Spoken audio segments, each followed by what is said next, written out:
Welcome to UberCube, the podcast where we discuss all things Cube, but with refreshments. This is your host, Anthony Adams, aka Uber Bear, and today I am joined by my other esteemed host, Stu, aka @StuMTG. And we've got an amazing guest who's frequented more often just because of his exquisite curation, and that is our good friend, Sammich, otherwise known as Chris.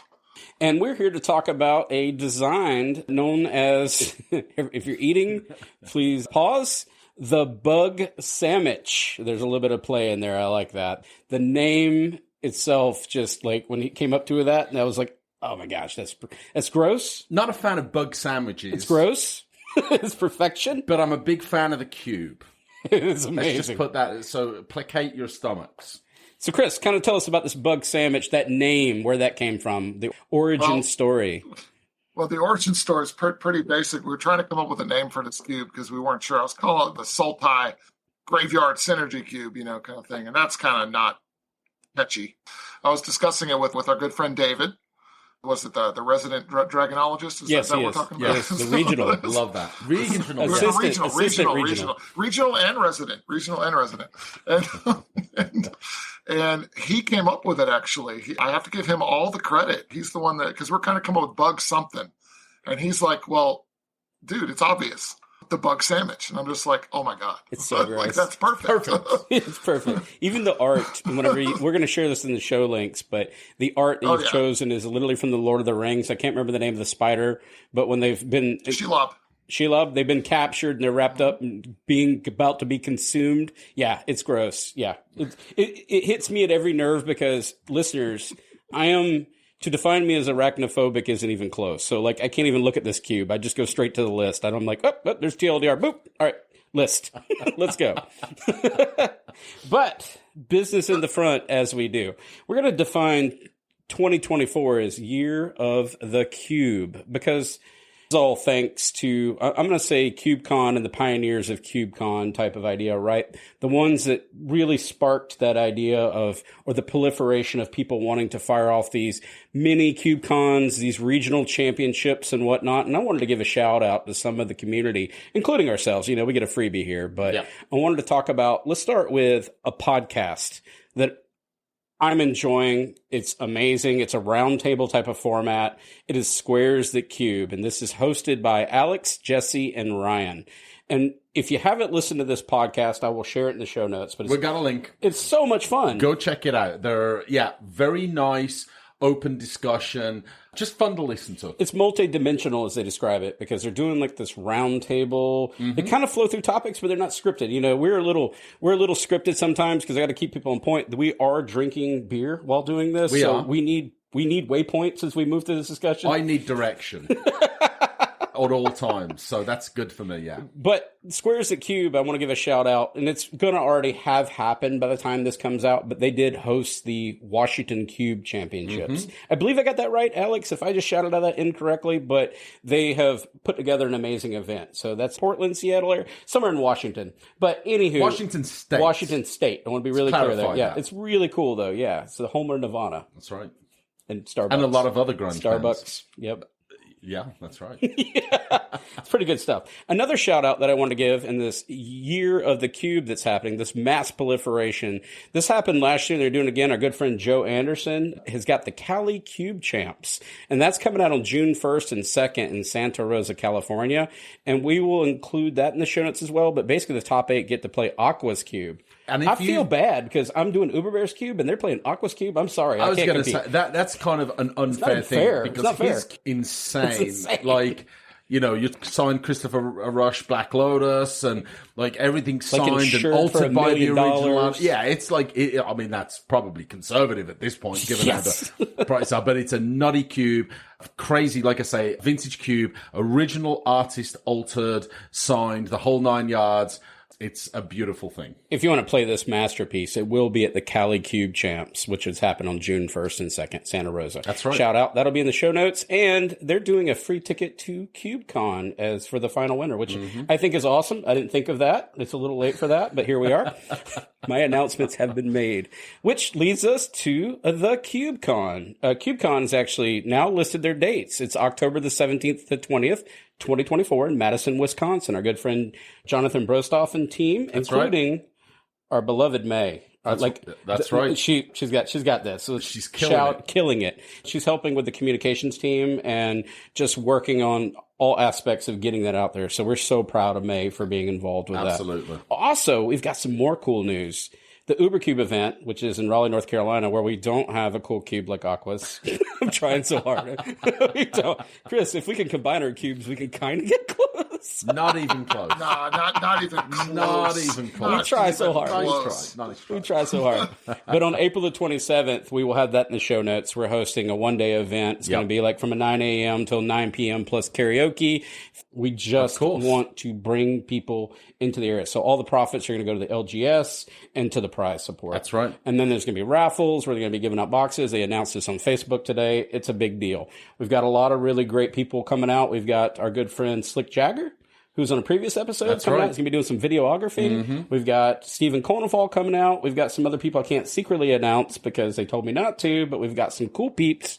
But the one that's most important, May is flying is in. Us. The UberCube team. Yeah, and everyone associated with us. Yes. Especially May. Mostly May, let's be honest. Yeah. But the year of the cube, as I have defined it, and I want to really just do a thanks, just a bow down for CubeCon's team for really sparking this type of proliferation we're seeing across. Yeah, it's amazing. So happy to be a part of that. And one of the cubes that we're going to talk about is actually featured at the UberCube event, and it scares me. This cube scares me. I can't win in this cube. Not only can I not look at the TLDR, but I can't actually win in this cube. So, Chris, tell us about the cube. Give us an overarching. Well, give us first of all your drink of the evening. Oh yeah, before we go, we've got to jump to that. Let's have our drinks. Yeah, what's jumping right through. Absolutely. What I'm having tonight is some Monkey Shoulder blended Scotch whiskey that I'm having right now. Nice. Blended Scotch. It's really good. Just having it neat. Really good. What are you having, Stu? Tonight, I have myself an Elysian Space Dust IPA. What about yourself? I'm going to do the same thing. You can do the same thing? Do the same I appreciate that. As you did bring them, as I was out of there. They typically refer to them as a six-pack. So that's all right. Well, you know what?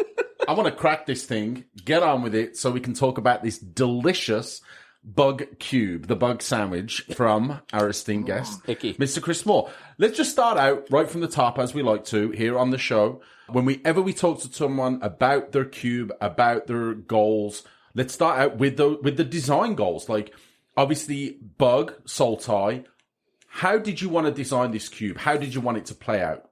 Yeah, so first of all, I will say that the blue, green, and black are my favorite colors in Magic. Sorry, all the red players, and the white players, but I prefer those colors, and I like what they can do. I like everything about it. A lot of things in those colors that I really like doing. And, this comes from playing a lot of Commander over the years. And I like playing with the graveyard. The graveyard's one of my favorite parts of the game. And utilizing the graveyard as kind of like a second hand is really fun to me. The whole goal of this was to build a synergistic cube around the graveyard. And I initially designed this as a 180, like a 4-player, I guess the word is two-bert, kind of thing, even though I'm not a big fan of that term, even though that's what a lot of people use.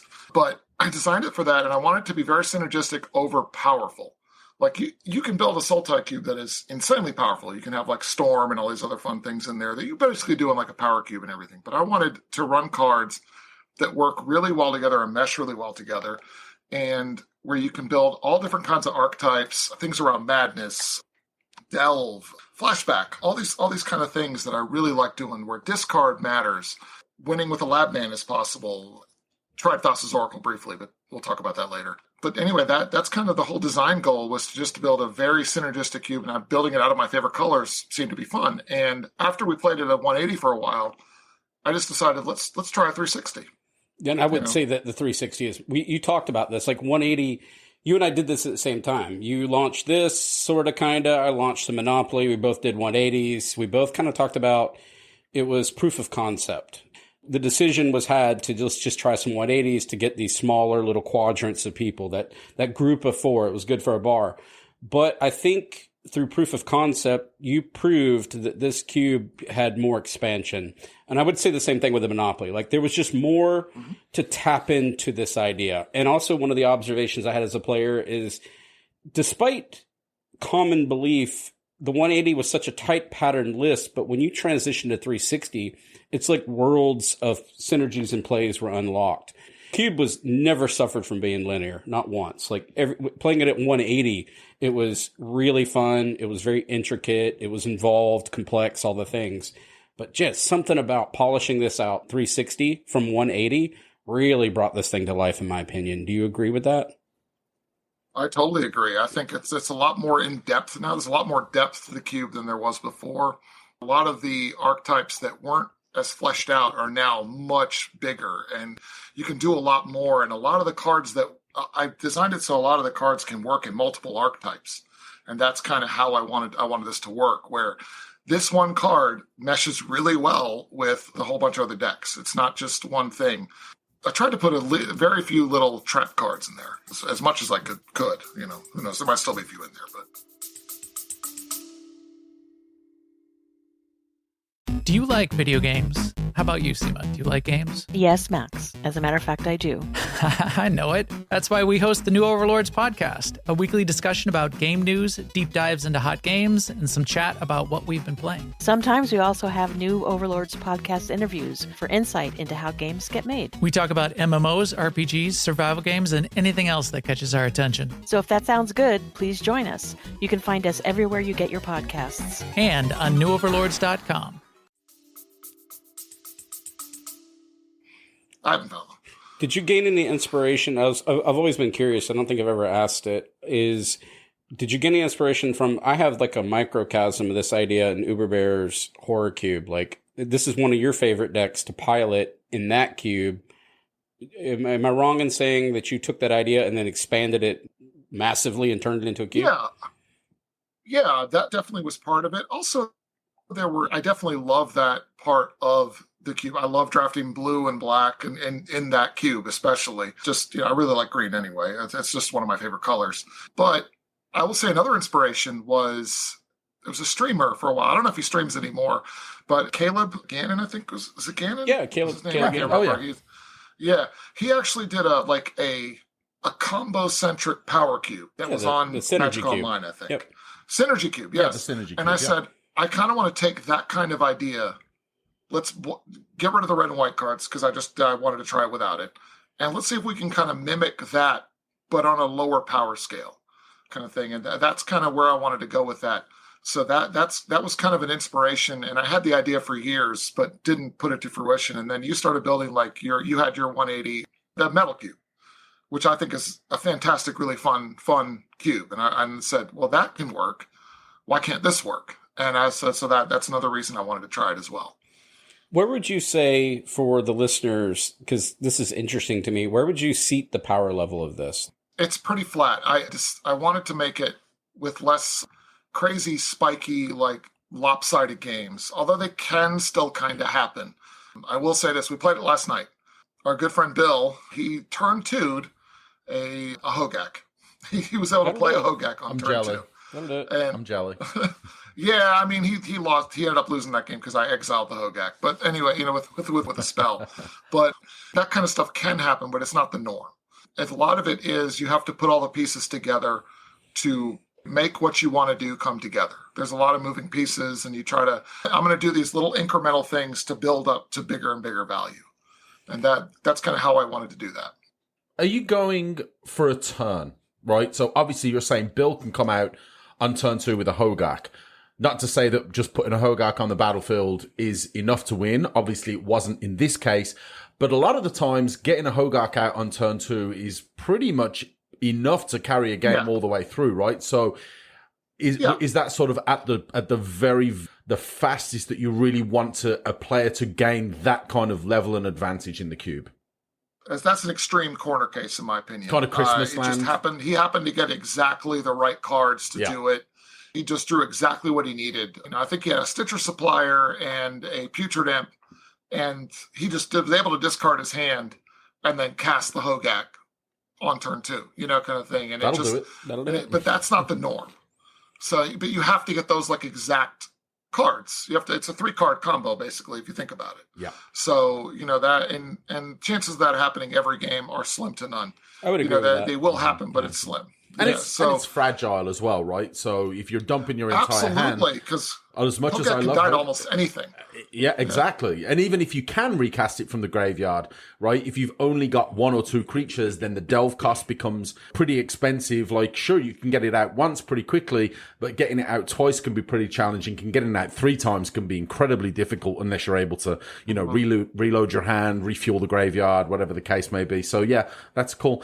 And I always like to ask this. I actually asked this of you when we drafted your Peasant Cube recently, right? Mm-hmm. I hadn't drafted the Peasant Cube for a while, and then just, if you haven't, we always have the socials and the Cube Cobra links in the show notes. Will also be featured at the UberCube event. Go check out this cube, and also go check out Chris's Peasant, Pauper, Vintage, but specifically the Peasant, because I'm going to refer to it. And I asked you this question last time we drafted it, which was quite recently. What deck do I draft if I want to win? And I'll repeat that question for this cube.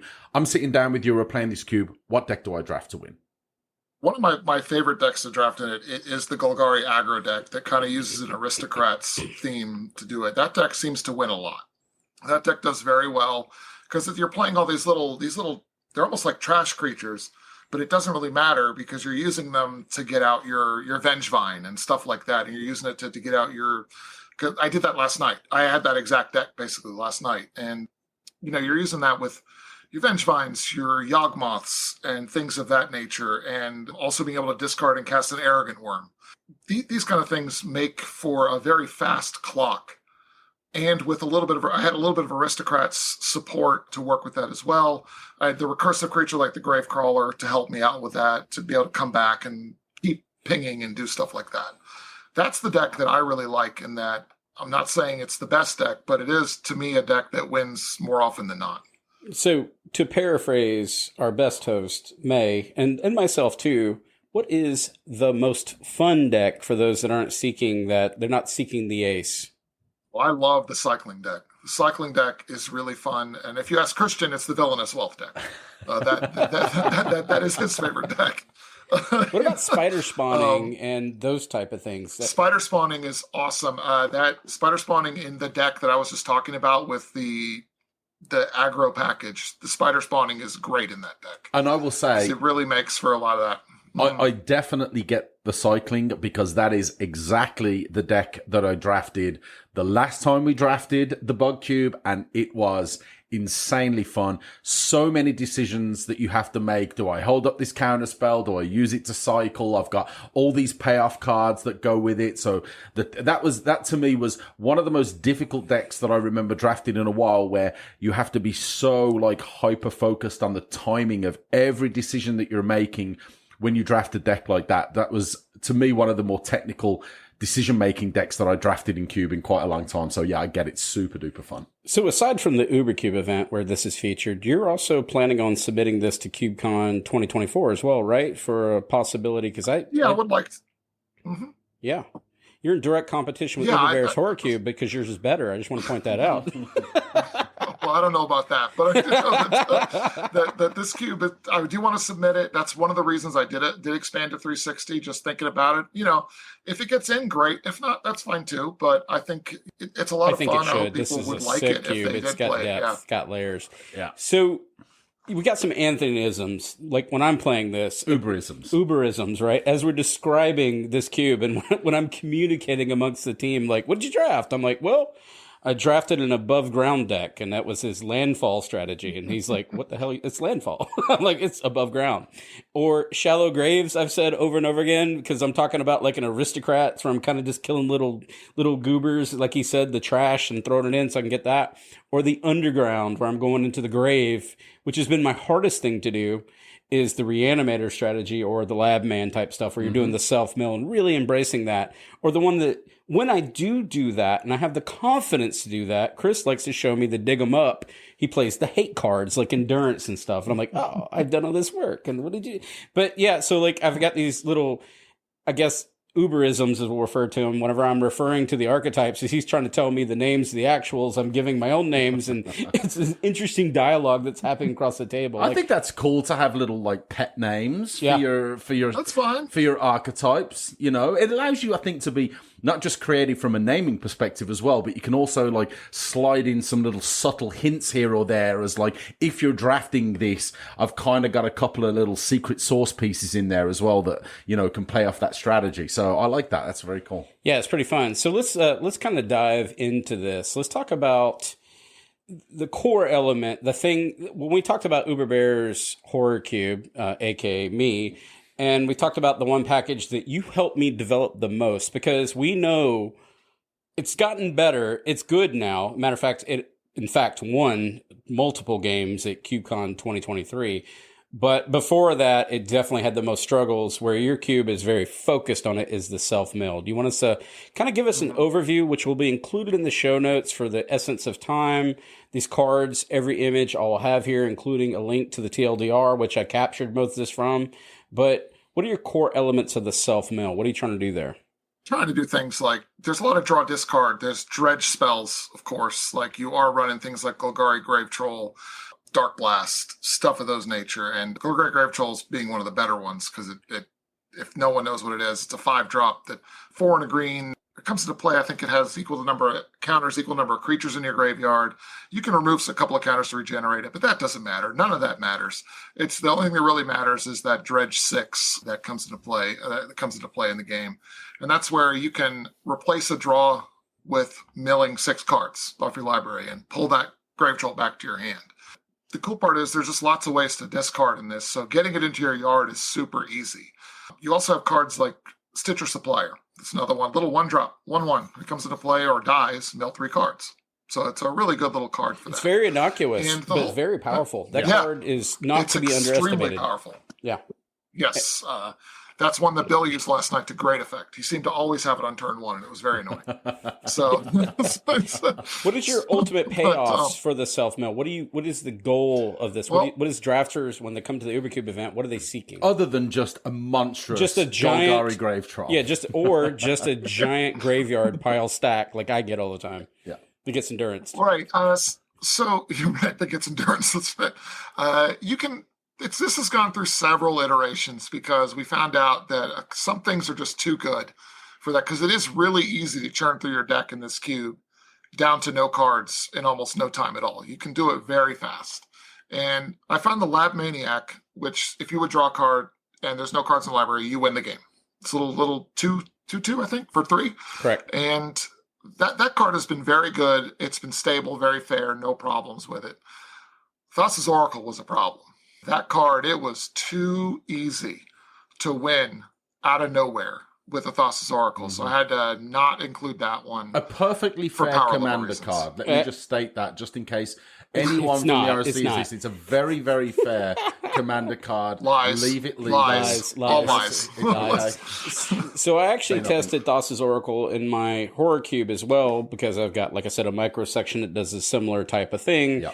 And I had the same experience. I altered the art. I tried to get something that was, because I thought it was too cute. It's looking at a pearl. I needed something horrific because it's gothic horror genre. But at the end of the day, it was just simply too easy to win that way. Where I kind of leaned into the Lab Man and into the Jace, the of Mysteries kind of thing. I wanted to have those kind of checks. But some of the other things you have here too as win cons that we kind of speed bumped over, but like Hogak is in fact like a check for this, right? Or Tasigur, which everybody knows. Stu doesn't like this card at all. Oh, I dislike Tasigur so much that I've been like tuning this EDH deck for about 5 years. But listen, Tasigur, even by himself, can just be a beater to win the game. It's just a right? 4 or 5 beater, right? If you do nothing else, even if that activated ability either never happens or you get little to no value out of it, it's a 4-5 beater that can just win games by itself. So, but it's also, I don't know if this was just, to me, Tasigur is super fun. It's one of those like slot machine kind of, like what are you going to flip? What are you going to get back? Yeah, like obviously it's a player's choice what card you return, but there's that sort of little bit of the element of the unknown that I think can bring a lot of fun. The other, also Murktide Regent is another one that's really good. Recently added them in Power Cube because I was monkey see, monkey do on yours and LSV and all that. And I'm like, well, you know what? Finally, this is an admission of guilt. At one point, I poo-pooed upon the Murktide because I'm not innately in love idea of that card. I kind of defined it as a Baneslayer-ish. But after getting some play reps and, Anthony gets the initiative, Anthony learns about Murktide. I'm still a bit jury's out, not to pivot towards Vintage Cube, but I'm still a little bit jury's out when it comes to Murktide Regent. I think it's a very good card, but I'm still not completely convinced with it. I've played with it a couple of times. I don't know. I'm not convinced. Anyway, it beat you to death when it beat you to death. That's what casting a big flyer for 2 mana is pretty good. Even if it's a 4/4 or a 5/5 for 2 mana, that's a lot. That goes a long way. We've kind of grumbled amongst ourselves. I don't feel there's any excitement level about this card. Yeah. But it still wins Magic games. So ultimately, we're giving people avenues for that too, right? At the end of the day, that's what it boils down to. If you want to just win that way, then you've won that way, and hail to the king or queen. Yeah, I mean, and there's other cards that work really well with this that aren't in the show notes, but we can discuss them. There's other cards that work really well with the self-mill too, like things that we mentioned already: Spider Spawning, Worm Harvest. All of those work really well in a deck like that. They play well in a deck that likes to fill their graveyard really fast. So any one of those strategies can work, which is what I was aiming for, that not one strategy, like these cards are not one size fit all. You can run a Worm Harvest deck with a Labman and it's fine. You can do both alongside each other and you can win either way. What I think is so fascinating about this cube in particular is it's only 3 colors, right? It's the trifecta of bug, if you will, right? But you've still harvested, for lack of better terms. There's so many archetypes, so much development, so much technical. I think this is your most technical cube. Like, this is why I lose at it the most, right? If you're Johnny Jenny driven, this is the cube for you, right? Yeah. Like this makes you think. And you have protections in there that we'll talk about. So everything can be fragile, which makes this even more fascinating. Back to that power band we're talking about where you're keeping it flat. Listeners may be listening to Hogak and Tasigur and having, chills about that idea, but they're not safe. That's your development goals, right? They're not safe. They don't just get to stand there and do nothing and dominate games. Even Murktide Regent doesn't drop and just win games. No, everything is vulnerable because of the choices you've made as a curator, which I appreciate. Which leads me into this next section that we talked about. It's kind of Anthony's shallow graves type of idea. It's the sacrifice matters. Do you want to talk about that, Chris, and what you've done to develop this type of section? Yeah, this is your blood artists and your Zulaport cutthroats and things of that nature. I wanted to kind of expand upon that, have that be an archetype. Everyone expects it in these kind of colors, although red is generally expected in a sacrifice matters as well, an aristocrat style deck. So I had to kind of do it in a different way because I couldn't include things like Goblin Bombardment, the usual suspects in the cup like Judith. Couldn't include things like that. So we're doing things with like Blood Artist and also other payoffs like Fecundity is another one that I think is a really fun one that is symmetrical, but this deck does break that parity, I believe. And Fecundity is an enchantment, as people who don't know, which is a 2 and a green. Whenever a creature dies, basically, its controller draws a card. And it's not just your creatures. Whenever any creature dies, its controller draws a card.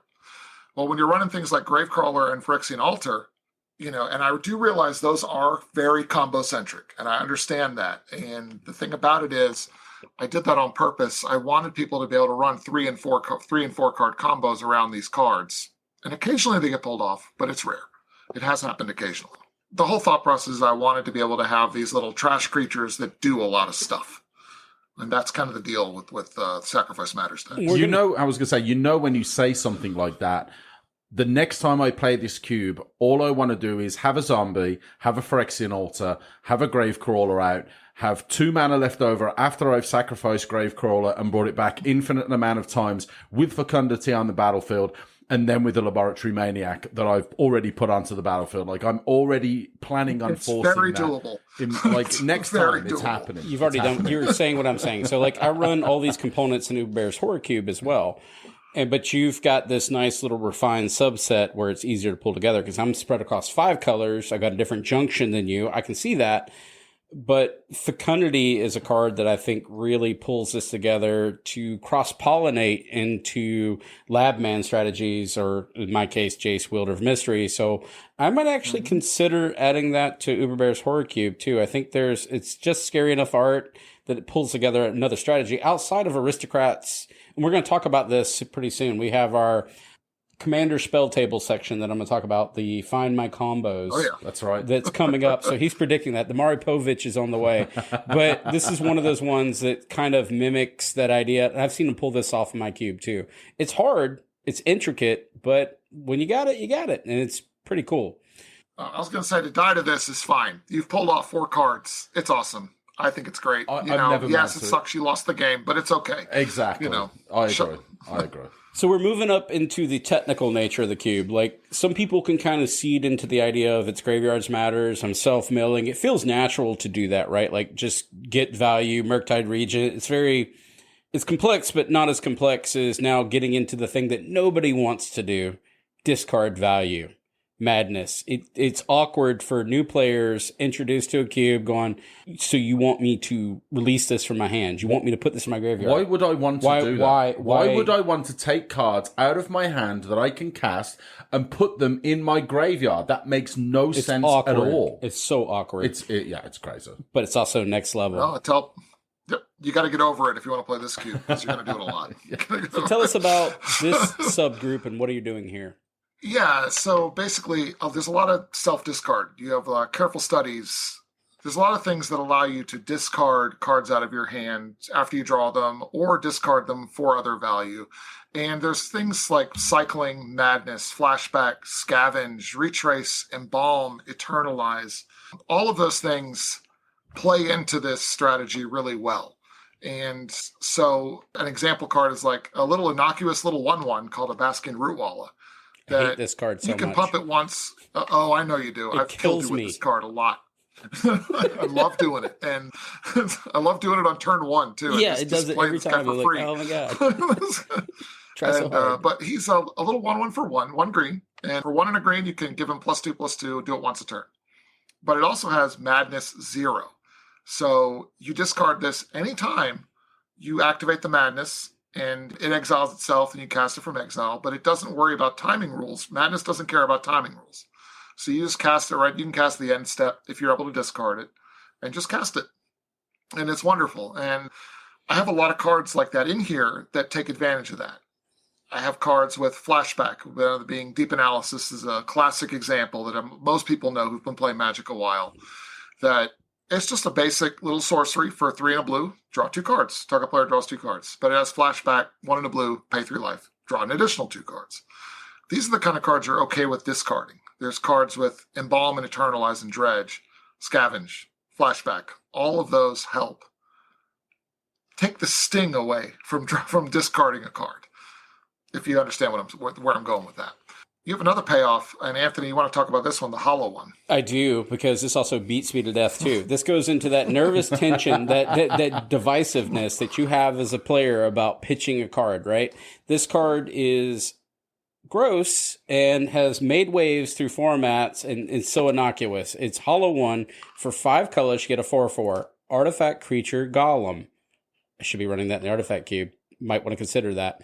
But hollow 1 costs 2 less for each card you have cycled or discarded this turn. Cycling 2. This card is fantastic for any kind of, I just want to quick reanimate it. It's a 4/4 beater, which does matter when you have a flat power band. It does, in fact, and or it gives you card advantage, and or it simply just gets out for reduced value. This card has so much to unpack, and something that's seemingly innocuous, in my opinion. I've overused the word. The word of the day is I for innocuous. I've used it a lot, but it's my favorite word today. Okay. Yeah. What do you think about Hollowed One in this cube? It's phenomenal. Like, I love cards like this where you can put it in your deck as just a 4/4 for 5 beater, right? So it fits in if you're like, whatever. It's a 4/4 beater. It's not the biggest. It's not the flashiest, but it goes in. And then if you're in that cycling strategy, like, oh, absolutely, I've got a cycler. So now all the cycling effects, now I've got the benefit from that. And it's like, oh, hang on a second.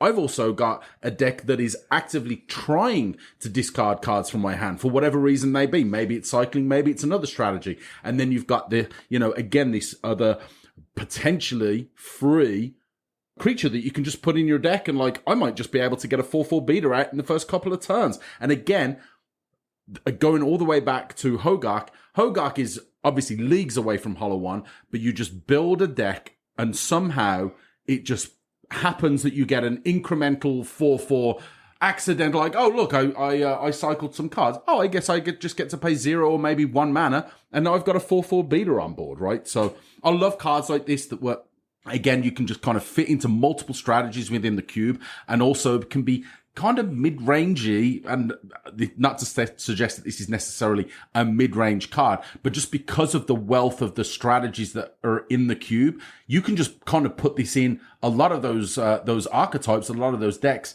and just get so much value from it. Yeah, I totally agree. This card has been very fun to play. I know I've cast it for free many, many times because it's so easy to discard cards. One way to do it, there's a couple of cards like Cabal Initiate as an example. It just allows you to discard cards for free. There's the Putrid Amp. There's also the Wild Mongrel, which I wanted to make good again because I love that card. And I love that little dog. But all these cards do the same thing. They're usually 2 power for 2 mana.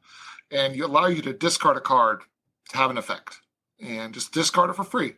And that really helps you be able to bin either a fatty for the reanimator strategy, or to cast cards like Hollow One, or to get additional value from discarding them, like from the flashback and things of that nature.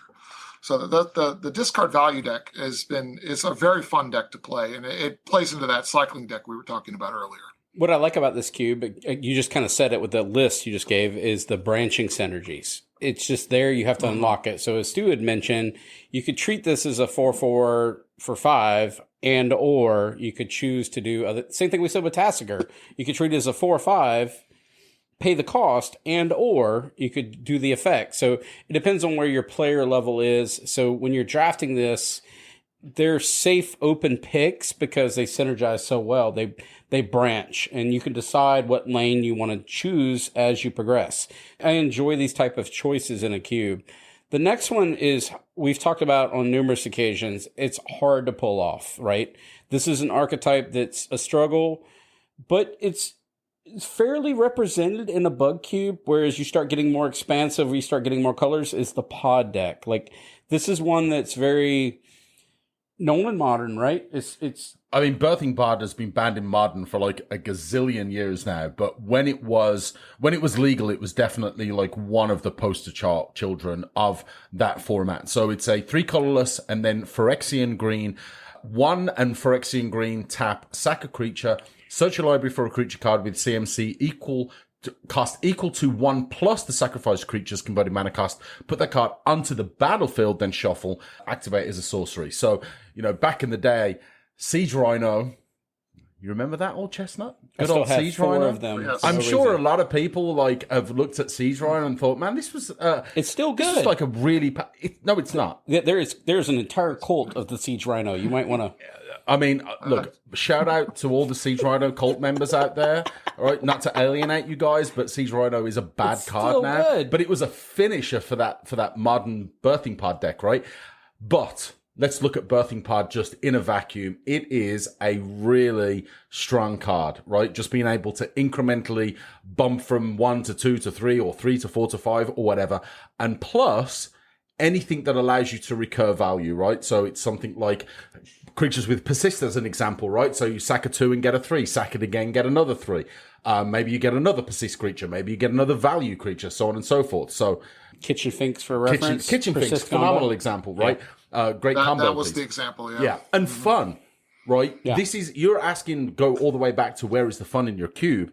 To me, Birthing Pod is as fun as a zero game, right? It's vulnerable, it's technical, it requires, like... Yes, it does. Of the groupings that you have, outside of maybe aristocrats, I would say this kind of falls into my above-ground strategy, as I defined it, where you have components that's very machine-like, so your draft choices are very, get that 1, that 2, that 3, that 4... 5, and maybe stop at 6, maybe 5. It gets super questionable where you're stopping on that train. It gets different, right? But you're trying to Birthing Pod up, and it's slower, which you've supplemented. Wizards has done a great job of giving you other components at this point, right? You've got Prime Speaker Vanifar, you've got Fiend Artisan, but the last card you have in your TLDR offends me greatly. You have Deep Forest Hermit. My question for you as a curator, don't. Are you killing squirrels to progress? Oh no, you're killing the hermit. What are you talking about? Okay, You I just want to be clear. I want to be clear. I don't want to 7-drop with the hermit. I don't want to kill squirrels. Because the hermit vanishes. No squirrels died during this episode. I want to be really clear. No, well, listen, if a squirrel dies, it's because your opponent did something awful and they need to be punished. I feel better now. So that's how that happens. Okay, I just want to be clear. I want to be really clear.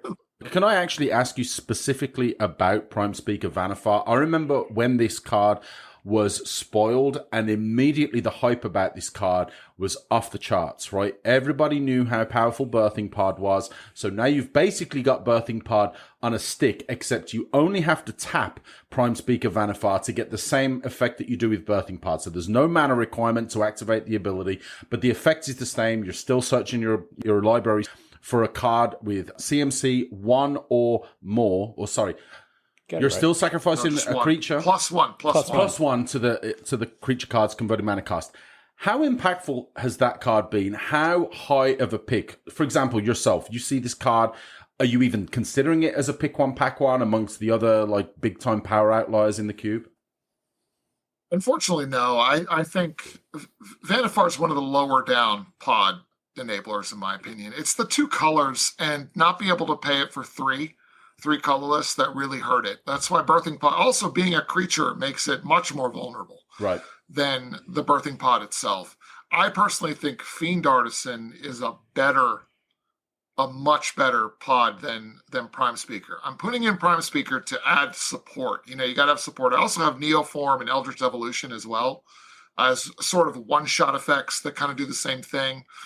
Because sometimes maybe all you need to do is pod once, and it can help you win the game. You get given that 4 to that Deep Forest Hermit might be enough. You never know. And the Deep Forest Hermit's there for the reason of to show ETBs. You're trying to pod in ETBs to get value right away, in my opinion. That is a good way to build a pod. Pod is also really difficult to draft, in my opinion, just because you have to be during your draft, have to be paying attention. It also has synergies with Zulaport Cutthroat and Blood Artist for the LTBs. So that's something that, like with your cross-pollination of archetypes within this design, you're not so locked in as I gave you like a linear progression. I'm going from 1, 2, 3, 4, 5, 6, trying to get to that Siege Rhino type of idea, which I know that's not 6, but you're trying to like curve out faster than your opponent.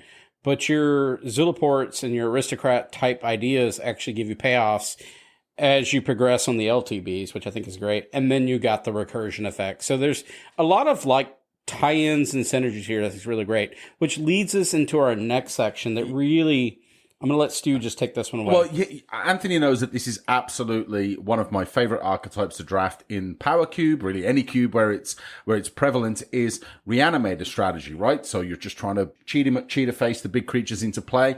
One card I was surprised about to see, because I think the power level is completely off the charts, is Necromancy. How do some of the, because that Necromancy and some of the other Reanimate effects, they're like vintage power level, right? I have a question. What's up with this art? This is different? Is this new? Yes. Yeah. It's out of it came in the Murders at Karlov Manor. They reprinted it? Yeah. Yeah. Oh, yeah. What? Yeah. Mm-hmm. What? It's not a foil. That's just new art. Yeah, with also the Oracle text as well. I was chasing the foil so hard here. Okay, so carry on, Keebler. Thank you. Yeah, no, all good. So how is the power level of cards like this? I kind of feel like I know what the answer is going to be, but I want for clarification. Is the power level of cards like Necromancy and Life Death, where you're cheating this in, do you just remain within the desired power scope just purely by the targets that you've got for these reanimate effects? Yes, and it's because of the targets. You're not going to see an Archon of Cruelty. You're not going to see a Grizzlebrand in here. I'm okay with all I these. I know, but it's a little bit much. And also, I'm running Animate Dead. Animate Dead was not initially in this cube. I decided to add it in because I felt I needed something to pull you in. I needed like someone to be pulled in immediately. Like I wanted to have Life, Death, and Necromancy and Animate Dead as kind of your premier reanimator spells. I didn't put Reanimate in, or Recurring Nightmare for sure. Did not put Recurring Nightmare in here. It is just too good. But the creatures you're getting back, they're good, but they are not like vintage power level good. They're not vintage power level good. That I would agree with that. As you said, right, there's no Archon of Cruelty or a Trax or a Tali or any of that. But no, none of that. But what about the creatures that are in this cube, right? So let's talk about what are those premier, like absolute top level, very high CMC cost creatures, right? So when I think about those, I'm looking at them thinking they might not be an Archon of Cruelty, but are they still so powerful that Reanimator is such a super duper strong, right? So you look at, and Anthony's pulling up the list, and again, all of our listeners, go check out the list. So I'm looking at something like Archfiend of Ifnir, which is a 3 colorless, 2 black, 5/4 flyer. That's basically at the top as far as black is concerned. Bone Miser, which is another big black creature. Doom Whisperer, a 6/6 flying trample, pay 2 life, surveil 2. These are very powerful creatures if you're not. Yeah, Archfiend of Sorrows, 5 colorless, 2 black, normally. Creature Demon, 4/5. When it enters the battlefield, creatures your opponents control get -2/-2 until end of turn. And it has an Unearth ability. Like, these are still very powerful effects. Yes, they might not be vintage Q power level, but are they at that power level, sort of, if you would look at the sort of the comparison of the power level between the vintage cube and your cube? All right, to go back to my choices for these. Now, the ones you mentioned are kind of your upper end of the mid range. You know, you're at the 5 drops and 6 drops, kind of, which the Archfiend of Sorrows being a 7 drop, I believe, and that's kind of like Massacre Worm at home, but with an Unearth ability. Right. But most of the creatures that are big self-bin in some way. Like the Void Beckoner and the Titanoth Rex are 2 examples of cards that cycle. They've got a cycling component that allow them to put themselves into the yard. Like the Void Beckoner is an 8 drop. It costs 6 and 2 black for an 8/8 with Death Touch, which is, nothing to sneeze at. But it cycles for 2 and a black, and when you cycle it, you get to put a Death Touch counter on a creature. And Titanoth Rex is kind of the same way, but it costs more, 7 and 2 green, for a trample 11/11. But it has cycling, 1 and a green, and you put a trample counter on something, which is weird. I don't like these extra counters, but here we are. This is what we have. Trampling 11/11 is pretty darn good, though, right? Put a trample counter on their Fiend Artisan that was a 12/12. So it's Lord of the Rings gave you some gifts too, so you can actually cycle those too. The swamp cycling components. Yep. You got island cycling in here. You also have. Yeah, I put Lorien Reveal. Lorien Revealed's in here, but it's just the Island Cycler. But the Troll of Khazad-dûm and the Generous Ent are both excellent in this game. They're super relevant, right? Because like Troll of Khazad-dûm is a troll that can't be blocked by 3 or more creatures. Like that's a big deal for a 6/5. Like that's punishing. Yep. Like, so you kind of want to pitch that to your cycling deck. So some of those synergies kind of get unlocked as you progress through this cube. So we kind of talked about Generous Ent in the Powered Vintage Cube, and I was a little bit argumentative about it because I wasn't, even though it has 4 cycling for 1, which gets a lot of your triumphs and your duels and your shocks. I get that. I'm not arguing. But ultimately, it was, strangely, that's its only purpose in that cube. Whereas in this cube, it's a 5/7 with reach that you're kind of cheating the cost of 5 colorless and 1 forest. And then when it enters the battlefield, create a food token, so you're potentially gaining 3 life, and or you have some kind of extra piece that we talked about to do more components with in the gameplay status, more strategy, right? You can unlock that. So I think it has a lot more value in here because you've kind of made this curve, and we've talked about over time, you're scrunching it. So you're not really looking for the Grave Titans and these, you're not looking at Grizzlebrand as you talk about, Archon of Cruelty and the Reanimators and all these high yield components where you're doing Entomb into Reanimate / Grizzlebrand with a Dark Ritual, right? You're not doing these levels of play. But what I like about this is suddenly the reevaluation as a curator, Generous Int has value for a 5/7 with reach. It's so much more powerful. And I want to go off on you mentioned Entomb as a card. One thing I will say that I have done here is, in this cube specifically, I have removed a lot of the tutors. There's really not a lot of way to tutor stuff out. I want people to churn through their deck with draw discards, stuff that, and draw mechanics. So I've left things like Entomb out. I did leave Survival of the Fittest. I did run Survival of the Fittest briefly until Anthony talked me out of it, which was very good. I think the cube is better for it. And the only one I think I can think is Fauna Shaman. Can I ask that? Yeah. Why did you feel like Survival of the Fittest was... you said that the cube is better. So was it actively making the cube worse? To be clear, it's because Anthony said so. It's just kind of a period right there, as far as I'm concerned. That's not the reason at all. That's not the reason at all. So the reason it really did enable some. It made it too easy. I will just say that it made certain decks really good. And it was just very valuable for any deck, really. Any deck really wanted this card. This card really went into every single deck that had access to green mana. And it just allowed you access to this toolbox that I didn't really want to have happen. It used to be in there. It was in there, and it was very good. I used to say it wasn't too good, but then when I expanded to 360, it got a lot better. And it got to be a problem. And I decided that it was too much. So the card I put in place of it was Evolutionary Leap, which is just a 1 and a green enchantment. So it's the same mana value, but it says pay a green, sack a creature, reveal cards on the top of your library until you reveal a creature card. Put that card into your hand and the rest on the bottom. I decided this was a better way. It'd be more fun. It works in the sacrifice deck. It allows you to get other cards, and it just... a lot lower power. I realize it's not as good as that, but I did think it's been better for the cube health overall. Still fun. Still fun. Yeah.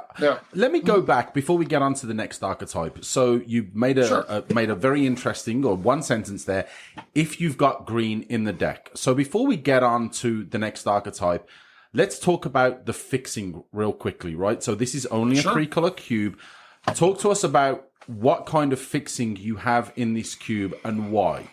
Because obviously there's very, very powerful fixing in here, right? You've got fetch lands, you've got dual lands, you've got shock lands, you've got got fetch lands and shock lands and man lands. So I decided to run double shock, double fetch in each color, and also the new Surveil lands are in there since they're fetchable, and I also run man lands of each one, like Creeping Tar Pit, Restless Vine Stalker, and the Cottage, the black-green Cottage one. I think it's Restless Cottage or something. Yeah, and I'm also running double Triome as well. I decided to run, instead of running like there's another Tri-land, the uncommon Tri-lands that I run in my Peasant Cube. I decided having a second Triome might be a good way to go about this. And then I have other fixing like some... I have Waterlogged Grove, Nurturing Peatland, and Fetid Pools.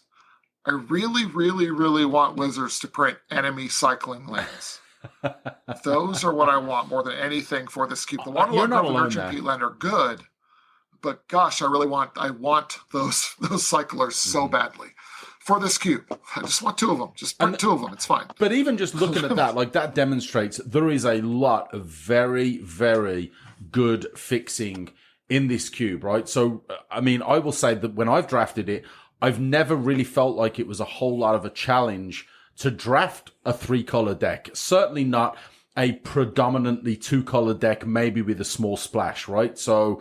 That to me seems like, if you splash green, then you can make this card work, right? That just does seem to be something that's relatively straightforward, again, in just a 3-color cube with a lot of fixing. And I would suppose as well, that fixing is pretty premium as well, right? There's a lot of very, very powerful cards across all 3 of those colors, and people just organically will want to draft fixing. Like, people take certainly fetch lands very, very highly, but even in the absence of the OG dual lands, they're going to draft those shock lands as well pretty highly. And the surveil lands, like you mentioned.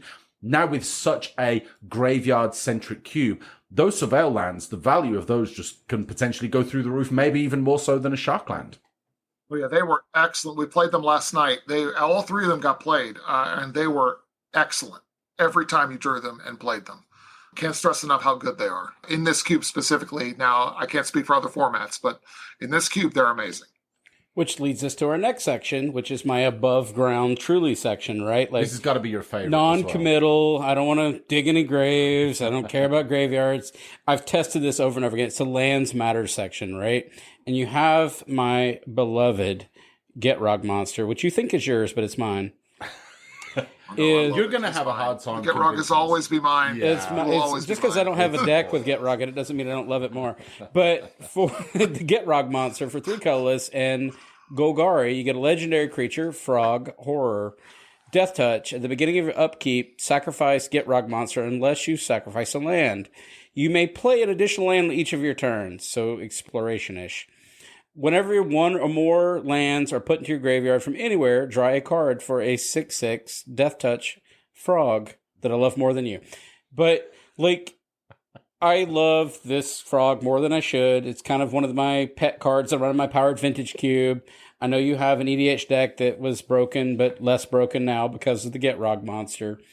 But I got the combo, yes. Yeah, you did. But, like, this whole like package is something that kind of sucks me in. It's interesting.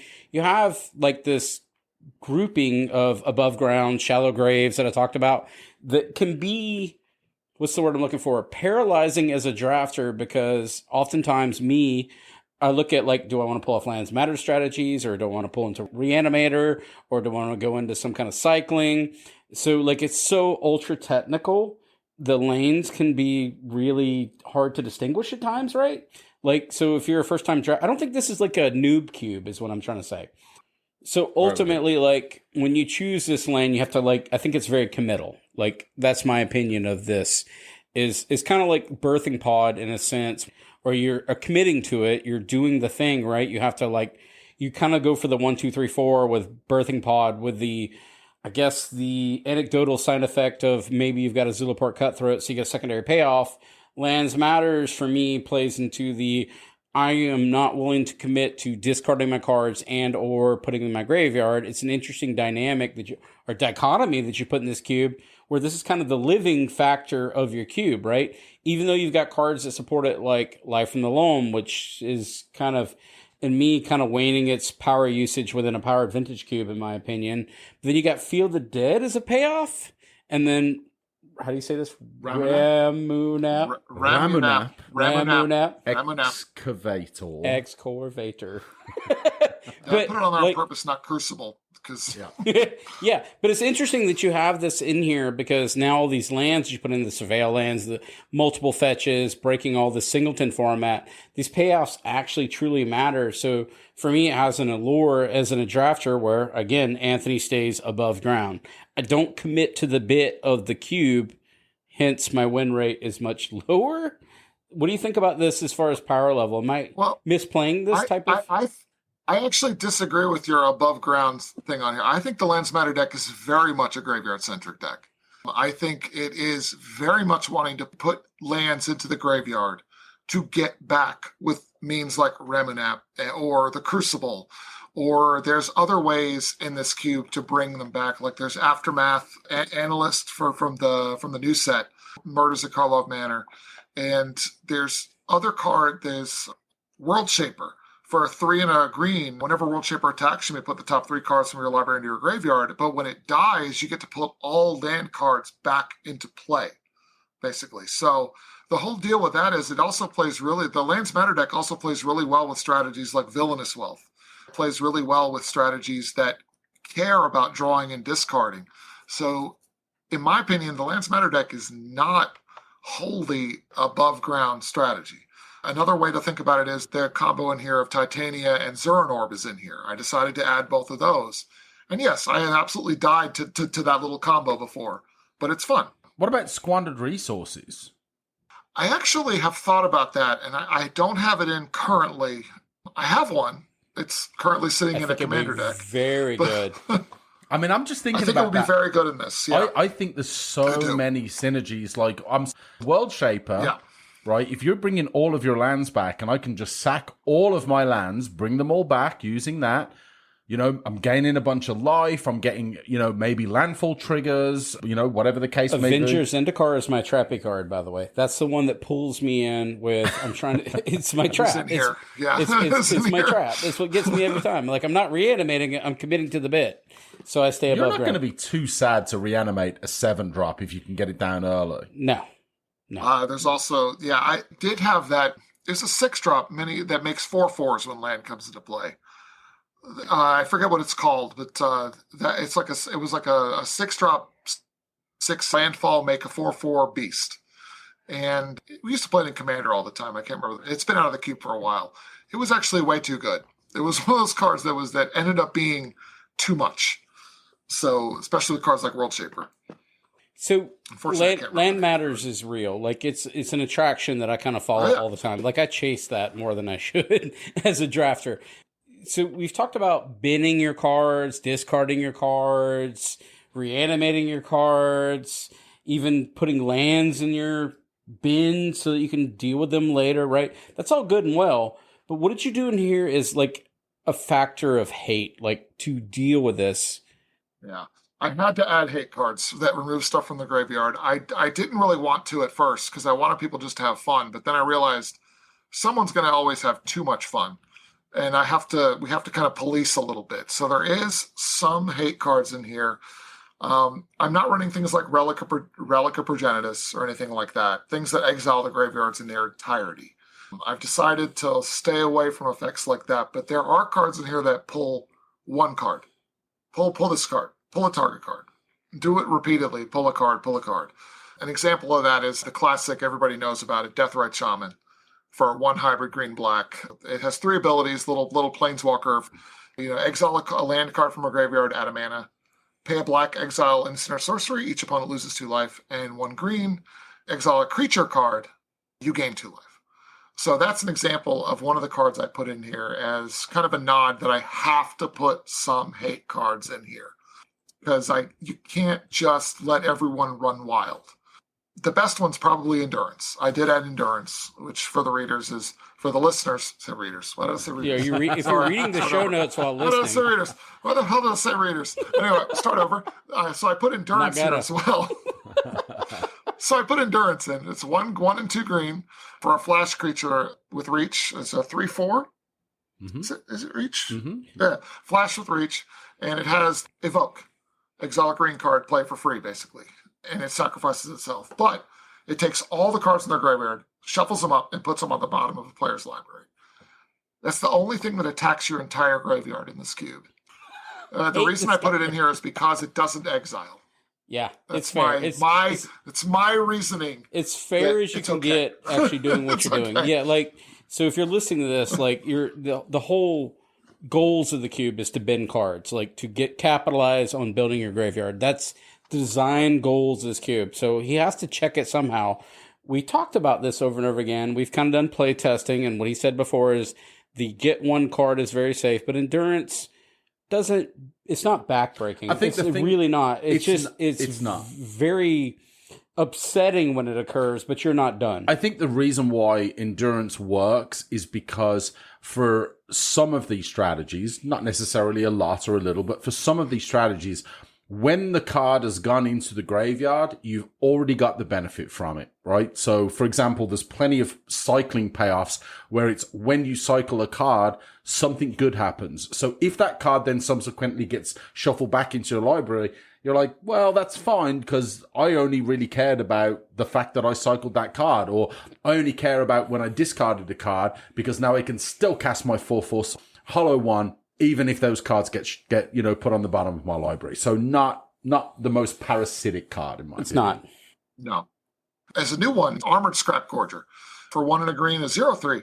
It gets +3/+0 as long as it has 3 or more oil counters. Tap, stat, 1 mana of any color, and whenever it becomes tapped, exile a card from a graveyard and put an oil counter on it. So I like this one because not only is it a mana dork early on, but it can become a 3/3 attacker, which is oddly relevant sometimes. That's pretty good. And and it also hates out certain cards. Sometimes you got to do it. So it's been very good. From a curator standpoint, to choose cards that hate the cube, like that's difficult.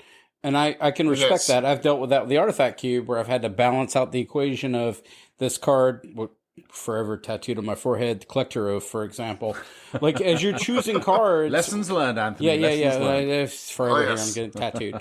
But, like, it's hard to break the goal of the cube knowing that you have to break the goal of the cube in order to reconcile the fun, right?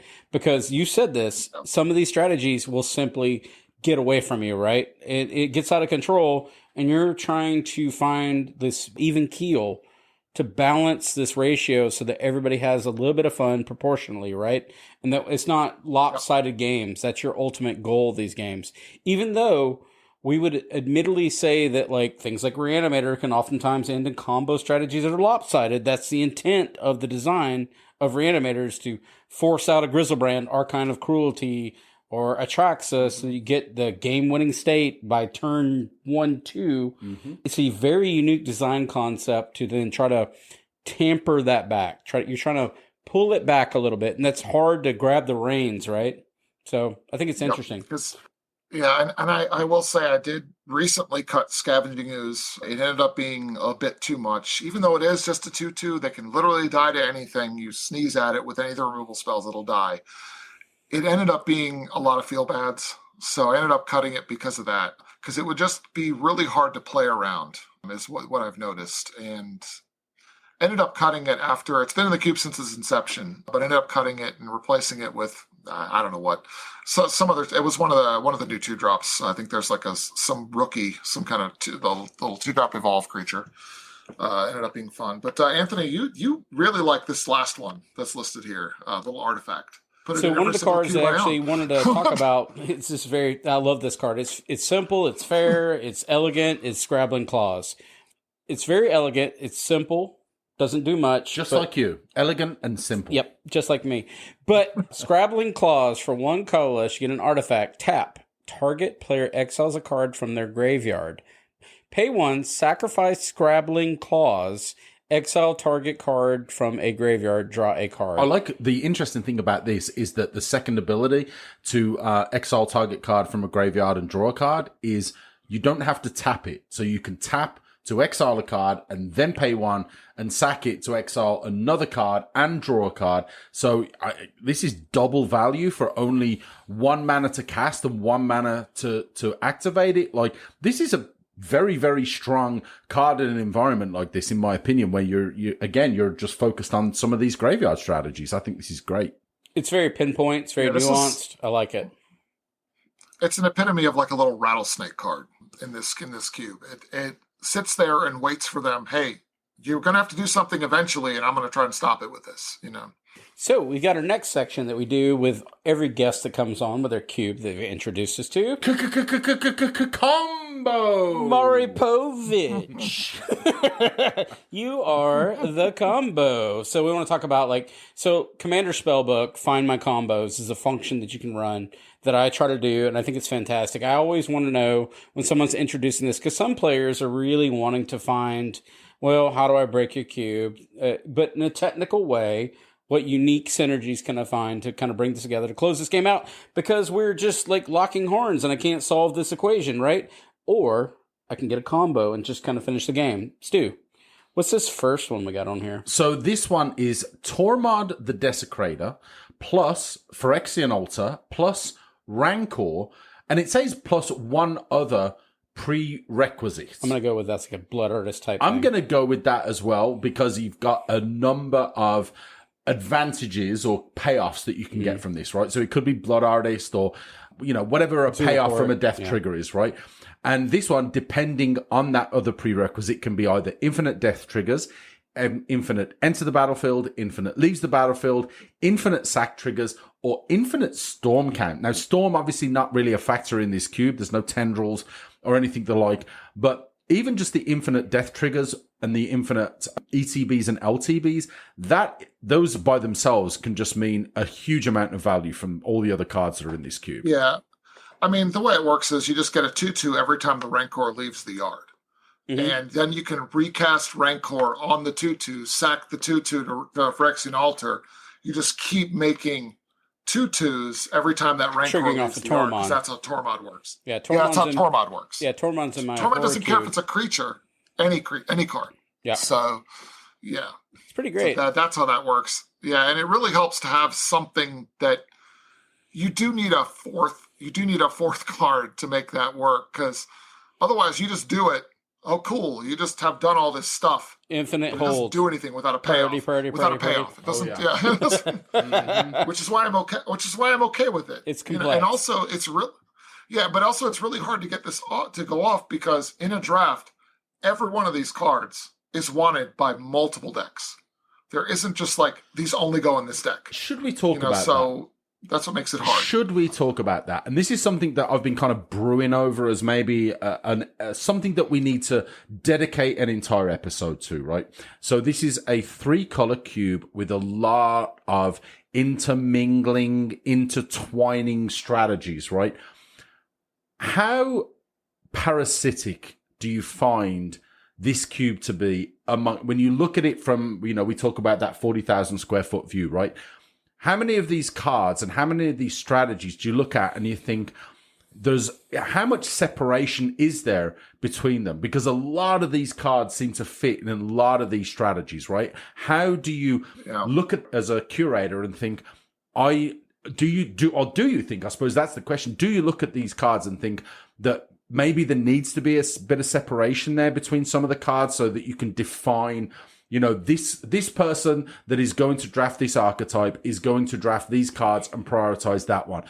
What I've found in the past is that I'm looking at a strategy and I'm thinking, man, these cards that I've got would be great for this strategy or that strategy. And then I get to the end of the draft and I look and I've got someone across from me and I'm like, I was trying to draft like this, but that ended up into a little bit of this because I lacked some of the pieces for that strategy. So I kind of went into that one, and they're looking at me thinking, well, I just did basically the mirror of what you did, right? I've got the other half of each archetype that we were both kind of chasing because those cards have value for each of those, right? So how does that challenge? And I'll put that to both of you. I'll put that to me first, because it's not open. That's my strongest challenge with this cube. It's not open lane driven. It's very amalgamation driven. Correct. Yeah. And that makes this hard to sort this out, right? Mm-hmm. You think you have a powerful deck, but the person opposed to you also has an equally powerful deck. Agreed. Because they're completing your synergy. And I feel like that's one of the reasons why I angled towards the cycling deck, because the cycling payoff cards are so specific to when you cycle, not when a card enters the graveyard, not when a creature dies. It's specifically when you cycle. So for me, I'm thinking, okay, yes, those cycling cards are going to be potentially valuable for people that want to get cards into the graveyard, but specifically the cycling effect is what is going to be beneficial for my deck more than hopefully anybody else's. So that's the way that I was kind of looking at it when I was drafting. Yeah, I figure to me the deck that is most on rails in this cube is probably the Spells Matter payoff deck. Probably the one that cares the most about casting spells. I think there's like a Glamdring, which that is an artifact, much like the Runechanter's Pike. It does kind of the same thing, but it's from the Lord of the Rings. It cares about the number of instances of sorceries in the graveyard, gives first strike and +1, +X+0 equal to that. I feel like that, and I agree with you that the cycling deck is another one of those kind of strategies that I'm going to be the cycling deck. Not many people are going to want a lot of these cycling cards. I'm going to get the payoffs for it. I'm going to get the Archfiend of Ilfnirs and things of that nature, or the Drake Havens, and I'm going to be able to do that. The thing about it, and I do agree with you, that does make it very difficult sometimes in the draft to figure out what lane you're in. Yeah. But I did that kind of on purpose. I wanted these decks to be kind of amalgamation. I didn't want there to be this deck is this. These cards are only for this deck. I wanted cards that will work in multiple decks.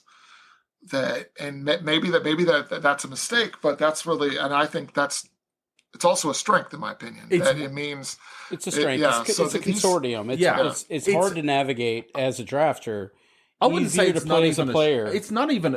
I don't want to necessarily call things like that strengths or weaknesses, because I feel there's like, if there's something is a strength, then maybe there's a weakness payoff somewhere, and I don't feel like that is necessarily the case. But I do feel like it presents a much more of a challenging environment, certainly during the drafting phase. And one of the things that I love, maybe the thing that I love most about Cube, is the drafting phase. And this, to me, is one of the most challenging things about drafting this cube in particular, or any cube that's adjacent to it, is trying to figure out, you've got to be so careful and so tight with where you feel like your lane is and where potentially other lanes are, taking care to pay attention to what's coming from the right, what's coming from the left. You know, how do I try and gain the maximum amount of value compared to the people that are drafting either side of me, maybe even the people on the other side, the other parts of the table, and try and stay sort of in a position where I can get the max value for all the payoffs that I'm drafting as well. That's a side effect as to why I bob or lean towards the above ground strategies, right? Sure. It's the comfort level, because the determination of the draft is very difficult. It's very Ginny Johnny machine driven, right? Mm-hmm, mm-hmm. And the choices within the draft, it ultimately boils down to that. So I always lean back to the Avengers Zendikar, because it's like it's safe. It's your safe. comfort. It's safe. It's comfortable. It's a comfortable lane to be in. You have to really be okay with looking at. You have to think about it like you're constructing a machine. You are making a constructed deck here, not just throwing together all the more powerful cards. You have to draft cards that will work together in order to achieve the goal. You can't just decide, I'm just going to take the most powerful card. You can do that in a vintage cube. You can put together all the most powerful cards that sort of work together, but you can build 5-color good stuff and succeed. It's harder to do that in this cube. That's exactly what I wanted to pivot towards, actually. So something that is, again, another bit of a safety blanket, if you will, is you've got all these very, very defined archetypes within a cube, right? So, for example, your reanimate, your aristocrats, whatever the case may be.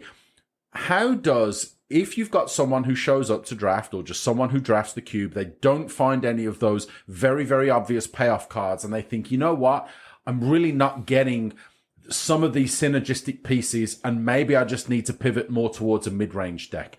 How much, and mid-range is kind of sometimes forgotten about, I think, a little bit, you know, whereas you can kind of just take the best cards and now you've got a mid-range deck, right?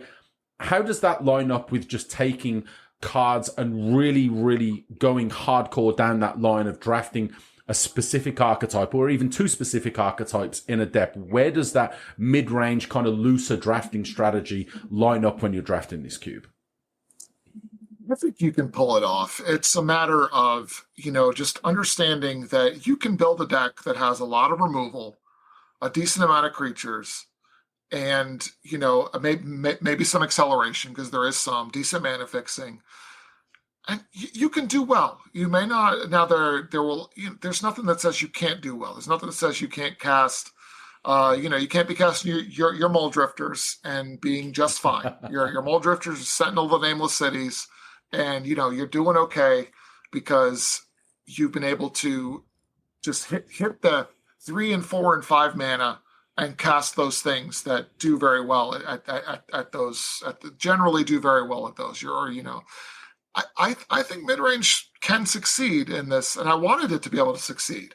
I want this to not all be super technical, where you can draft the safe things and do that, but you may not do as well as someone who understands the more intricacies, where, all right, I'm going to be able to cast this, sacrifice this, discard these 3 cards, and then be able to cast a big delve spell, kind of thing, and then end up with like 4 things on the battlefield, and all for like 4 mana, something like that. It's just and it can happen in this, and this is where this cube, I think, to me, is very fun, because this is the way that I like to play Magic. So this cube is really an expression of how I like to play Magic, and it has all my favorite archetypes, all my favorite everything in it, and this is really the labor of love for me in cube and everything. This is the cube. This is probably my most favorite at this point.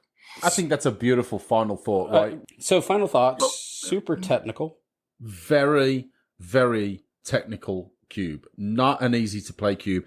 The kind of cube where I sit down and I definitely always, when we're playing with our group and I look at the quality of the drafters and the quality of the players that we have, I always know that I have to challenge myself when I'm sitting down, and it could be this cube or any of the other cubes. I know that I have to challenge myself and play a deck that is synergistic and is going to be ultimately somewhat technical, in this case, very technical to play. And I think this is a different experience for me, is playing cubes like this, where you have to be very, very focused from the point that you pick up your first pack of 15 to when the last card goes down to win or lose the last game, whatever it may be, right? There's so much intricacy there throughout the whole experience, and I love that. I've joked about this cube being the low gravity cube. You cannot have anything that's like anything than like 4% and actually enjoy this cube. No. It's so much. Ginny Johnny brain on fire. Yes, it is. While you're doing it. So yeah, I get it. So when you come to the UberCube event, consider that. I think it's real. Don't even consider it. Just sign up for it. Don't think twice. So let's take us over to the socials. All right. As always, I want to give a huge shout out to our Patreons, Keaton Schultz, Lord Justice, Chris Singer, Nicholas Lapointe, Stephen Conafalt, Preston, and Sam McKenna. Big shout out, huge amount of love to you guys for the continuing support for the podcast. Still no mic stand yet, but I'm actually starting to think that maybe it's just going to survive on for the next few years. I have a third. We'll be fine. I also want to give a shout out to our MTG Facebook drafting page at facebook.com/groups/MTGcube. My esteemed colleague over here to my right, Anthony, is one of the admins over there. Yeah.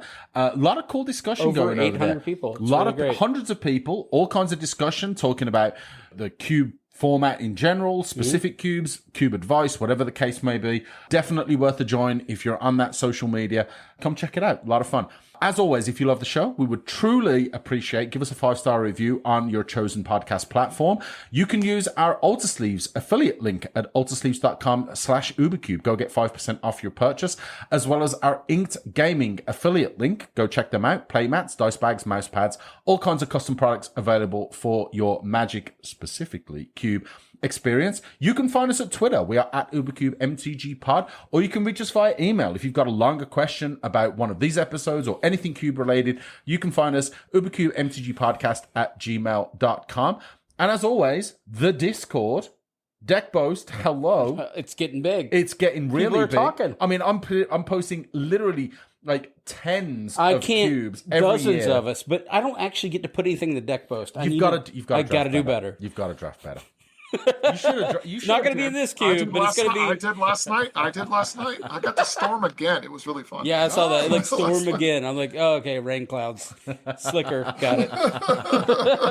Yellow slicker. And as always, a big thanks again to our Patreons. You can find us at patreon.com/UberCube. Thank you to all of you guys for the ongoing support. We are talking about some things that we can do for our Patreons a little bit more than just a huge shout out on the show and the clout, because obviously it's a huge amount of clout. Because we have a YouTube channel now. It's active. Have a we got to do things, and we're thinking about new things to do. Awesome. Right? Yeah, we fired that off like last week. Like I was apprehensive. It was work. Got my first review. Not so great, but we're moving on. Here we are. Listen, the feedback it's is what YouTube makes comments, man. Just don't expect a lot. It's YouTube comments. It gave me a giggle in a bad week. This puts a whole new meaning to UberCube After Dark. I had so much fun with it, actually. I'm like, if this is the best thing that happened this week, this is okay. Maybe that's what it is. Maybe like a live UberCube After Dark. Yeah, we should just do it. There you go. Maybe some drafting or some playing. And other than that, we're going to do what we always do here. And say, Happy Cubing!